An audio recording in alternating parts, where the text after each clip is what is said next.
Okay, so I want to talk to the transfer students specifically.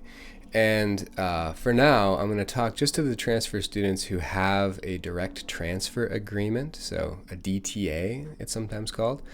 And these are transfer agreements that St. Martin's has with other schools. So community colleges that are local, especially tend to have these direct transfer agreements with St. Martin's. So we recognize that you have a certain number of credits that will just be automatically counted, and you'll have satisfied certain requirements.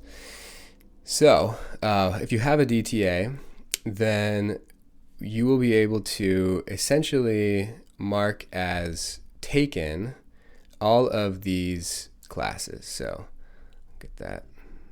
So taken Core 100, you don't need to take it, you have a DTA. The term, you can just say transferred. You can put in your grade point if you want to.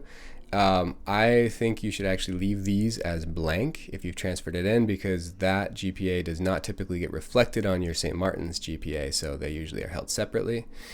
I would just leave the grade blank for transferred in credits. For religious studies, so if you look here, it says Core 110 and Core 340W are not fulfilled with the AA DTA degree and are required for all transfer students. So Core 110, you still have to take even though you have a DTA. So you have to plan to take that at some point. Nothing else in this section besides those two that were mentioned. So you have to take 340W for 4 credits, and you have to take 110. So you should plan on those. Everything else here you can just say true to, even though you probably didn't take something that was called Core 120 Critical Reading and Writing. You have a DTA. You don't need to do this. So I would just mark it as transferred. You have to take all these, one of these as writing intensive. So again, you don't have to worry about these. So I would just mark it as true, mark it as true, mark it as true. Mark it as true. You could put in that you have transferred it in. It actually doesn't really matter that much because none of these are going to matter for your prerequisites. So you could mark these in, transferred in, and if you wanted to, you could mark one of these as being worth 4 credits because one of them was supposed to be writing intensive, so it reads 100% here. That's fine. Doesn't really matter that much because this section doesn't really apply to you at all. This section though, Ora Labora, has that Core 340. You got to take it for 4 credits. So change that to a 4.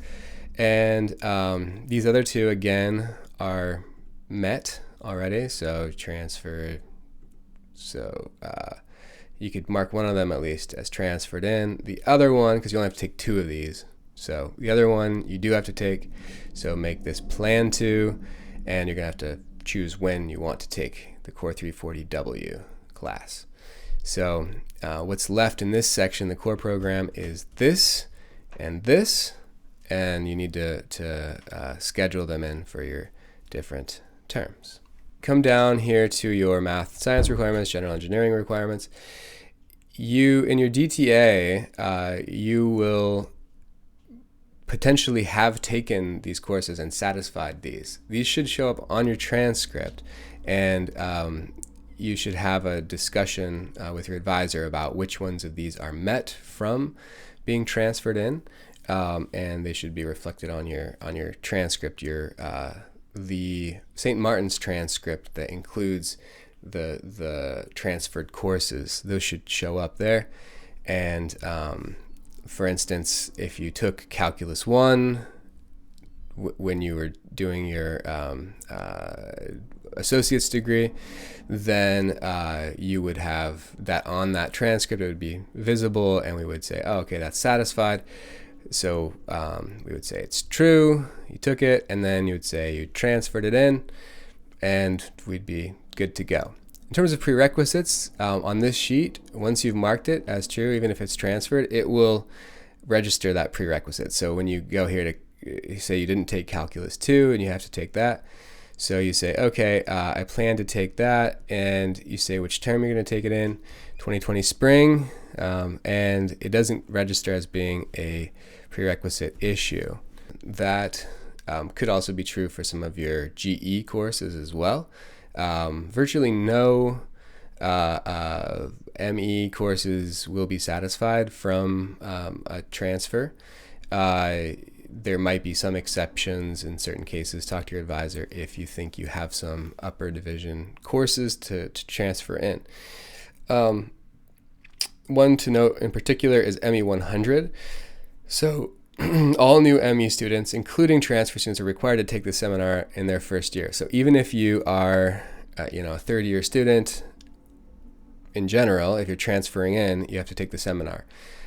That's in part because we want the students who are transferring in to get exposure to the department, the different faculty in the department, the different opportunities that there are, and some of the alumni and all that you'll get exposure to in that course.